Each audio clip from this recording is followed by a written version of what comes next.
Maswerteng gabi po mga ka-STL. Narito na po ang resulta ng STL Bulacan para sa araw na to, 3rd draw, January 20, 2026, araw ng Martes. Naway ang mga natayaan nyo pong mga numero kanina ay manalo nawa ngayong gabing ito, 8 PM. Kaya't kunin nyo na po ang inyong mga ticket.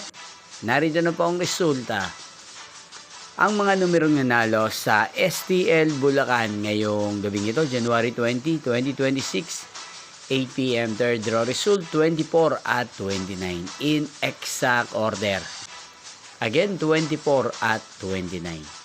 At ngayong gabing ito sa STL Bulacan, natin pong i-shoutout si Ate Mel ng Bulacan. Shoutout po sa inyo, Ate Mel. Sana po ay nasa maayos kayong kalagayan. At sa lahat po ng mga taga Bulacan na lagi pong nanonood sa channel na to, shoutout po sa inyo.